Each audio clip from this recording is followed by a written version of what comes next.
This woman I met about, I'd say 4 shows ago maybe, and her and her husband, they always come and support, and I hit her up one time and I was like, yo, I'd love to have you tell a story, and she was like, okay. And we got her here tonight. I'm excited. Y'all make some noise, show your appreciation for Miss Jill Jordan.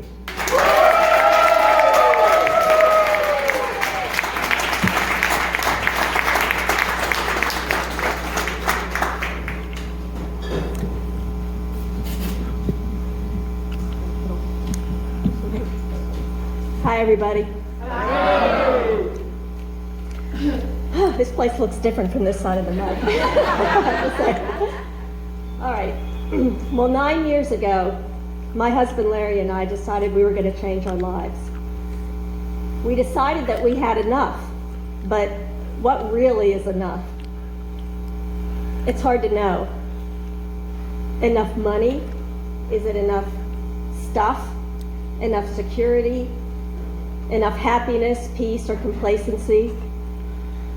We've never been a collector of things, but it was always important for us to be independent and self-sufficient, to save and be prepared for anything.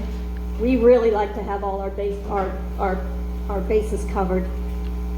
We felt like we were there, but we started to feel almost guilty about it. Like maybe we hadn't done enough outside of our own little cocoon. And we wondered, actually, if our karma bank was a little overdrawn.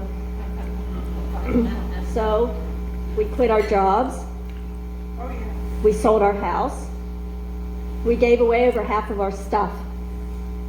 We decided that from then on, our jobs would be to start giving back, to start looking a little bit more outwardly and less inwardly. To kick this off, we decided to go way out of our comfort zone, and we made arrangements to go to Ghana, which is a country in West Africa. We hooked up with an organization that matches volunteers with the needs of a community to do service, but more importantly, to immerse yourself in a different culture and learn to share and learn from each other. I expected to get a lot out of that experience, but I had no idea how life-changing it would really end up being.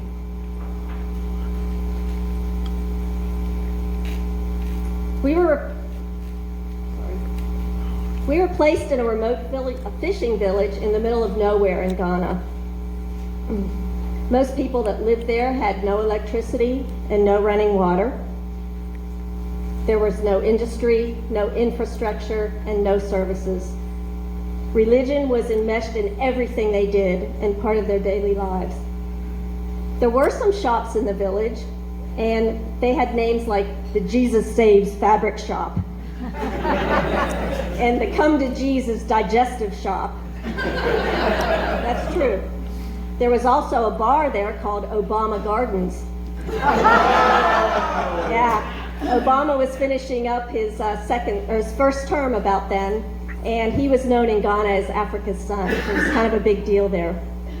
In fact, we were there for the election, and when we went to mail in our absentee ballots, the person at the little tiny post office asked us, who are you voting for? And I'm convinced if I would have said anybody other than Obama, she wouldn't have mailed it. The villagers there saw very few white people, and I was as white as they come. Pale skin, green eyes, white hair. Well, I didn't have white hair then, but I was basically a suburban soccer mom. Hell, I was even a country music fan. In Ghana, I was definitely an anomaly. There's no question. Children and adults both would come and want to rub my skin and play with my hair because it was so different from theirs. When I was seen out and about, people would point and they'd yell, Yavo, Yavo, and that meant white person in Ewe, which was the local tribal language. At first, when that happened, I was really uncomfortable and I felt really vulnerable. I didn't know what that meant or why they were doing that. I was certainly not used to being singled out for my race. I wondered, was this how my black friends felt back home in our mostly white community? I learned later that when the Ghanaians yelled "Yavo" at me, it was said in curiosity, in kindness, and most of all, in welcome. I was pretty sure the same wasn't necessarily true at home. And that I probably hadn't done enough to promote inclusion in my own backyard. For my service placement, I taught first grade at a local primary school that had no walls. Also, no books, no pencils, no paper, and no resources, and no running water. The bathroom was an outdoor stone pit with a low wall along one side only. It wasn't unusual for a student to show up at school with malaria, and yet they were some of the happiest, most contented kids I have ever met. I was struck again about what exactly is enough. Teaching there was a challenge. With no supplies, I had to use sticks and stones to teach math, and I had to rely on games and songs to teach English. My husband, who was teaching at a junior high school, had to figure out a way to teach computers in a school that had no computers, keyboards, or technology of any kind, or any electricity for that matter. The other volunteers started teasing him that soon they would expect him to wire a motherboard using chicken bones, plantain leaves, and cassava roots.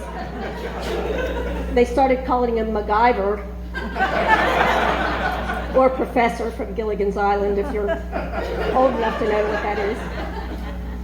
Meanwhile, U.S. schools are giving grade school students iPads and time every day in state-of-the-art computer labs. The Ghanaian students were thrilled to practice on a makeshift paper keyboard. About a week after arriving in Ghana, I got an insect bite on my elbow. I have no idea what it was that bit me, and I didn't think much about it at first because it was itchy. It just looked like a mosquito bite. But a few days later, when I woke up, I noticed that my arm had started to swell. I'm an RN, so I know that wasn't a good sign.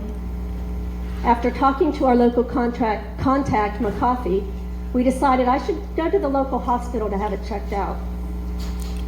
The hospital's emergency room was an open-air pavilion, and there were about 100 people sitting at picnic tables, and one receptionist at a desk.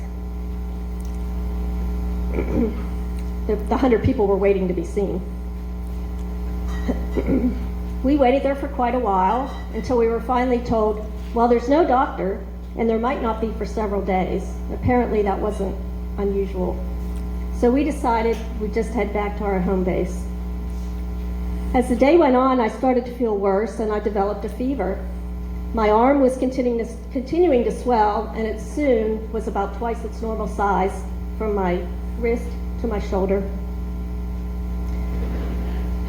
Getting more and more anxious, we decided we'd hire a driver to drive us 2 hours to the next village where there might be a doctor. When we arrived at the clinic there, we were told, no doctor. We had heard that there might be a second clinic in that village, so we drove around until we found it. And sure enough, there was a Cuban doctor there that was there on a mission trip. He took one look at my arm and he said, you have cellulitis, you have to be admitted for several days for IV antibiotics, and you may need surgery. I looked around the clinic at the dirty walls, the cement floors, the lack of supplies and equipment, and I began to panic. Was this safe enough? What will be my risk of contracting HIV, which was prevalent there? Will the medical treatment I get here be adequate? As a nurse, I knew that cellulitis, if not treated right, can turn into sepsis, which could be life-threatening. I was taken to a room that was open to the outside air. There was a cot with dirty sheets on it, and a cement floor, cement walls that actually had dirt footprints heading up halfway up the wall. We were handed 3 prescriptions for high-powered antibiotics, and my husband was told that he would have to go into town to try to find the medicines. Oh, and by the way, they said, you also have to provide your own food and water. Okay. We were scared, vulnerable, and really unprepared. We had $20 in our pocket, and we had a bank card that wouldn't work in the Ghanaian ATMs. We didn't know what we were going to do. A few minutes later, our local contact, McCoffey, showed up. He lent us some cash, and he drove my husband to a pharmacy. But of course, no one knew when or if it was going to open. He also drove him around to get food, water, and needed supplies. We were so relieved and so grateful for his help. Meanwhile, I was back at the clinic in my dirty cot, feeling worse as time went on. After contacting the travel insurance company, they determined that I should transfer to Accra, the capital of Ghana, to a better hospital. So we hired another driver, drove another 2 hours to Accra, worrying about my health and about how we were going to pay for treatment since our bank card didn't work. My fever was rising and I was in pain. We were alone, 6,500 miles from home, and my smart, resourceful husband looked like a deer in the headlights at this point. We arrived at the hospital in Accra. We found out that the travel insurance agent had prearranged for my admittance and had guaranteed payment. We were really relieved and appreciative. I was placed in a small hospital room with 4 other women. Luckily, medications and food were provided there. However, drinkable water was not, and we were going to have to find that on our own. I needed an IV, and I asked them to open the needle catheter in front of me, just so that I could be assured it had been sterilized. During my entire hospital stay, I had to remain vigilant because the nurses would attempt to reuse needles on me if I didn't speak up. It was their habit to tape a used needle onto my IV tubing to be used again later. When they left the room, I would untape it and hide it so they would have to open a new sterile one before the next time. I'm sure my roommates thought I was nuts. Getting each dose of my IV antibiotics was another ordeal.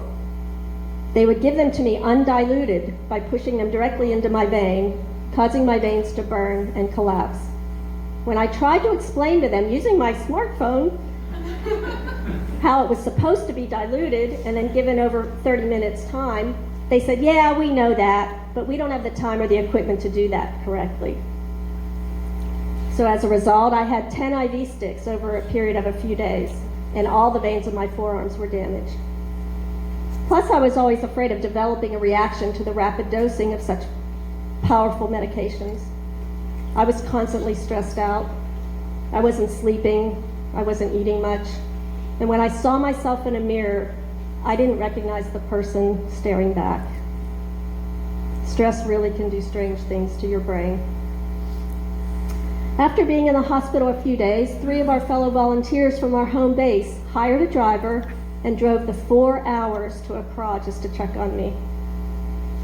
When they found out that we had no access to our money, one of them handed us $400 in cash, asked us if that was enough, and told us to tell her if we needed any more. We had known her 1 week. Again, we were humbled and grateful. The next day, my exhausted and stressed out husband poured out his worries to McCoffey, who said to him, "Larry, your wife is getting medical care. You have a roof over your heads. You have food on your plates, and you have cash in your pocket. That's more than most people have here. I don't understand your problem." We were ashamed. Why did we feel like we still didn't have enough? There were undoubtedly many, many people still sitting at the picnic tables in that very first local hospital, still waiting for a doctor. People without the resources to travel anywhere else for care. By contrast, we had a local contact helping us. We had a responsive travel insurance agent paving the way for my care. And we had new friends going way out of their way to check on us, who had graciously handed us needed cash. I was being fed and housed and cared for. I was getting better, and the crisis was over. What more could we really need? We learned many lasting lessons from our experiences those few weeks. We learned that we had certainly had an inflated view of what is enough before. We learned that we had grown to think of luxuries as necessities, and that we had thought that state-of-the-art care was an entitlement. We learned that we had taken for granted all of the opportunities, services, and amenities afforded to us back home, available to us purely by the luck of the draw of where we were born. And first and foremost, we learned that no matter how smart or how successful or resourceful that you think you are, there will come a time in your life when you need the help of others. When the kindness and generosity and selflessness of those around you will hold you up and carry you through the rough times. No one makes it through this life alone and unscathed. We're all in this together, and I will never forget those that were there for me when I needed them. And I will continue to try to pay it forward. And if I could remember all that, that will be enough. My name is Jill Jordan, and that's my truth.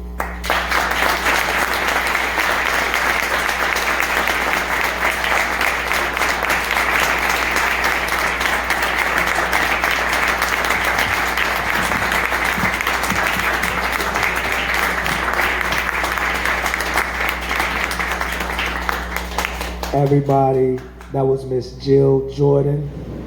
Thank you for sharing your truth. All right, give it up one more time for Jill, everybody.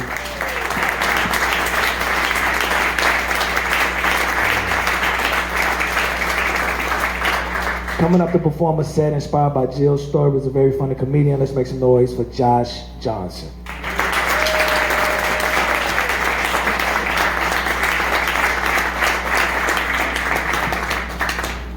One more time for Jill, ladies and gentlemen. Let her hear it.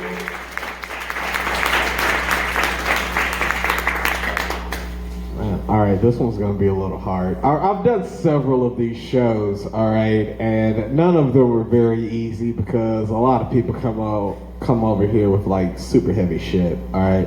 There was like a lady here last time we did a show here who was like literally dying. She had like super cancer, and like I had that story because I always get first pick.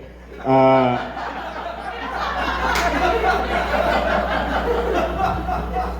this one's a little harder somehow because like I was a goth kid in high school, so I can understand dying and like being okay with dying and shit, but like I can't understand willingly like going to Africa. Like, all right, so here's all right.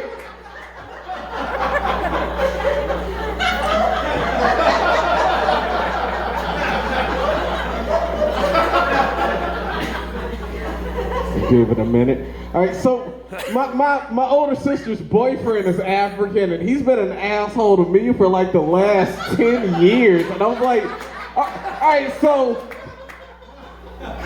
they've been together for 10 years and they still haven't gotten proposed, which seems very un-African of him. That seems super American of him. All right, and the first time we met, like 10 years ago, back in 2010, he had 3 cell phones on his waist, all in leather holsters, because that was still in at the time. And we were talking, and my sister wanted us to connect, and she was like, you guys should talk about soccer. You're both huge soccer fans, you should talk about soccer. But he was an Arsenal fan, so I hope he burns in hell. All right, so we're winning the league this year, boys. Liverpool for life. All right, so we started talking about New York City, because we had both recently been in New York City, and I go like, oh, did you guys go see a play while you were in New York City?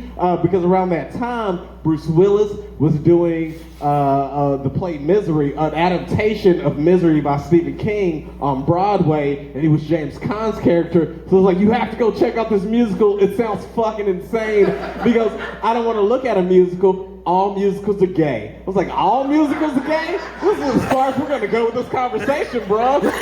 Because even the musicals that are gay aren't very gay, all right? And at one point, he goes, during that conversation, he goes, hey, I have a question for you. After you were freed, how come you didn't go back? And I said, whoa. After I was freed? I was born in 1989 on a military base in Japan.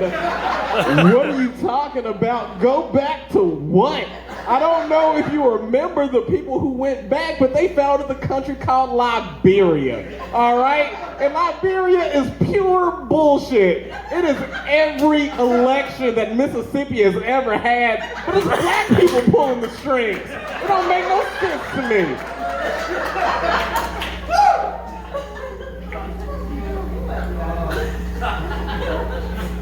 All right. Now we calm down.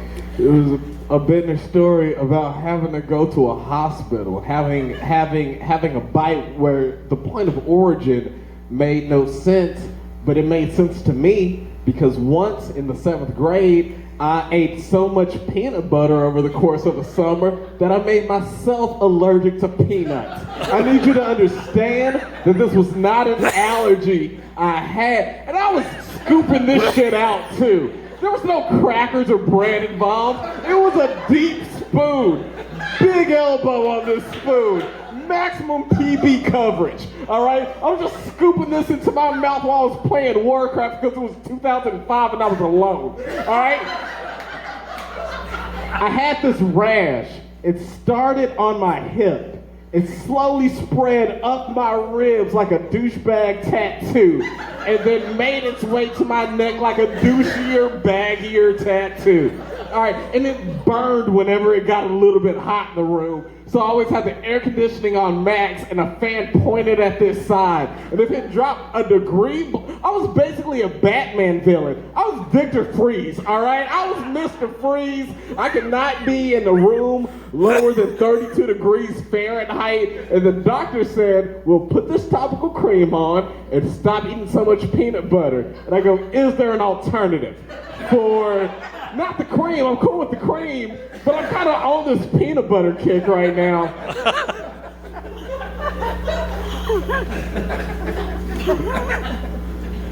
It was wild to me that they had this sense of, do we have enough, and decided to give up their worldly possessions. And I'm not saying that it's uncommon because we, in my community, also have the worry of is it enough? But that's without giving any of our shit away. Like, that's with, like, the stuff we already got. It's like, is this enough? What do you mean you're pregnant again? Oh, my God.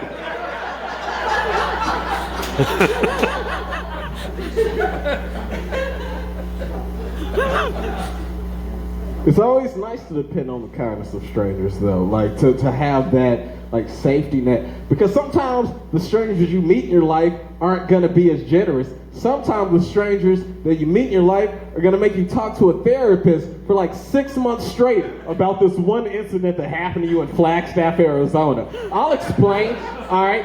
So,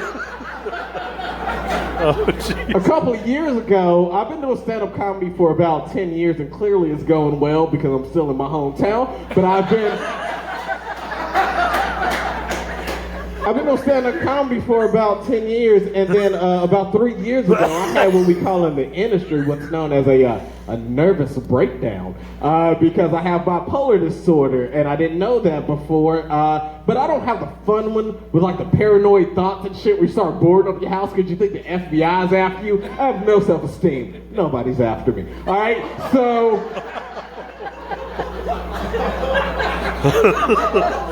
So this is what happened. That Sunday night, I was on a TV show that came on Fox affiliates, not Fox straight up. I don't want you to think I'm doing well. It was competing at midnight with like cocaine dealers and insomnia. That's all.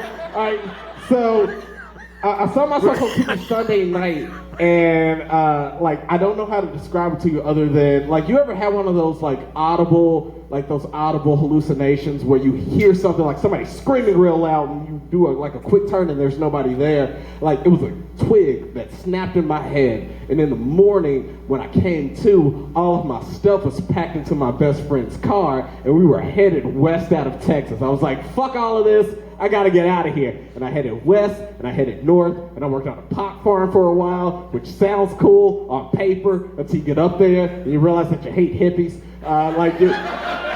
I don't hate hippies, I just realized that the Pacific Northwest made me miss Southern racism, like old-fashioned, Coke classic Southern. Like, if I'm down here, it's a man with a burly mustache, he looks like Yosemite Sam, he dropped the hard ER, we don't hang out. Up there, it was people in a Tribe Called Quest t-shirts challenging me to rap battles in the bar at 2 o'clock in the morning and asking if they could touch my hair. I know it was cute to you, but it's weird to me. Also, thank you for giving me that new word to shout out when cops are rolling around my neighborhood. I'm like, yayo, yayo, white people around.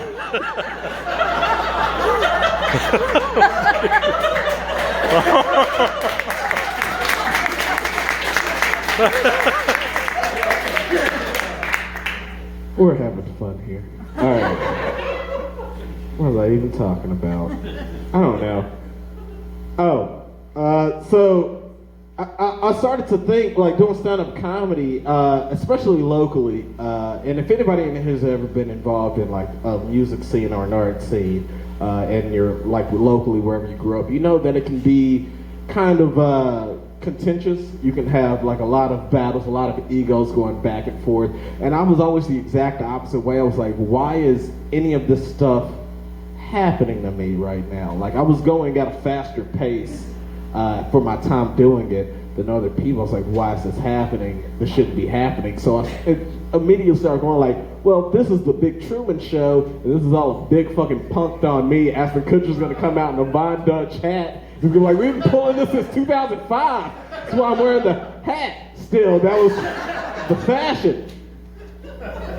And so, like, eventually I decided to go to, like, therapy. And, like, that was one of those places that, like, really humbled me and made me feel, like grateful for what I had accomplished. Because when you go in there, you think that I should pull this back, because that wasn't, you're gonna think that therapy was this great thing, especially group therapy. It's not a good thing. It's not a good thing. I'm sorry, group therapy is the worst, because it's a competition. All right, it's not people of like minds and illnesses coming together and going, I hear you, I see you, I support you. It's a who's who of who had the most fucked up week that week. All right.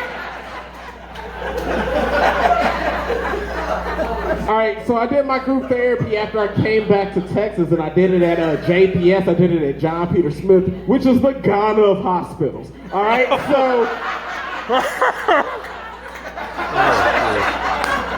Anybody who's not laughing at that has good health insurance, because they don't get it. All right, so this was a typical experience at my group therapy. You start with chair one, and chair one is a woman who her husband had just died. She had problems with anger.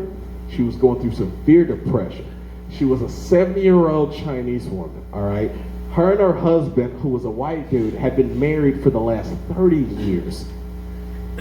He did everything for her. She had a very loose grasp on English, so when he died, she had to start learning how to do things on her own at age 70. She couldn't depend on the people in her neighborhood, because they would all see this vulnerable old woman and then take advantage of her, overcharging her for things, just taking her money and not coming back with the stuff she asked for. She would literally have to grocery shop at the 7-Eleven because that made the most sense to her. She didn't know how much milk cost. She didn't know how much bread cost. She bought all of her groceries at 7-Eleven. And that's sad, right? No, because next to her was a grandmother, same age, with stage 3 bone cancer, all right? And she was not only taking care of herself, she had to take care of her kids' kids, because her kid was just running around on drugs out all the time.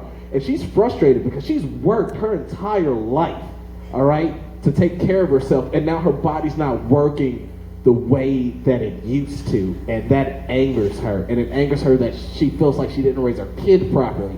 So she's also dealing with depression and anger. And I'm chair 3, and they go, well, Josh, what's your problem? And I say, well, I don't handle breakups well.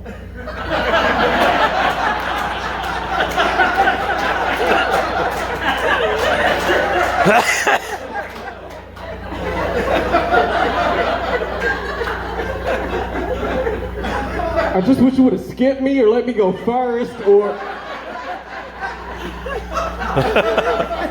you got all of our information right there. You knew the degrees of this, and you let me go. Okay, fine, whatever. All right, so during this group therapy session, there was a guy who came in about 3 weeks in, and there was a guy who came in every day with a My Little Pony doll, like a plush doll, that was wearing sunglasses, because why wouldn't it? All right, and if you aren't familiar with My Little Pony, cartoon ponies. That's all I'm going to tell you. They're all rainbow. It's like Lisa Frank got an animated show. It is. All right, so he shows up for about 4 to 5 weeks, and on the 3rd week of a group, he proposes to his pony. And his pony, by the way, I got sidetracked. His pony's name was Shadowfire. That is an original pony that he created. I'm not making any of this up, because he gave us Shadowfire's origins, and this is how it goes. Shadowfire lives in Ponyland, where she captures and kills popular ponies to grind them up to make a frosting for cupcakes that she then feeds to other popular ponies. And they ask you for your trigger, which sets you off, and he goes, my trigger is that I've never had a second date. And I go, well, did you lead with the pony shit? Because...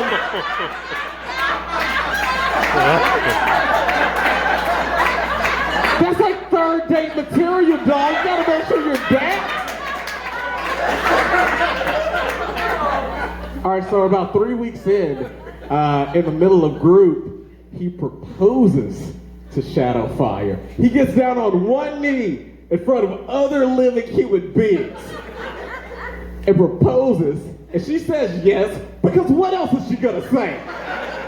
She has no autonomy. He pulls a ring box out of his pocket and lifts it up. And all right, just a quick little detour here. I'm 30 years old. I got married like right outside of high school. We're not together now because why would we be? But like, I was joining the army. It seemed like a good idea. I thought I was gonna die. I had to put my seat in something. All right, so the ring that he pulled out of this box looked like it cost 4 times as much as I gave my living, breathing human wife. And we all clapped. Rule number 3 of group is be supportive and accepting of your peers. And then she said yes, because of course, and then I raised my hand. I go, excuse me, congratulations to the happy couple, but he can't bring Shadowfire to group anymore now, right?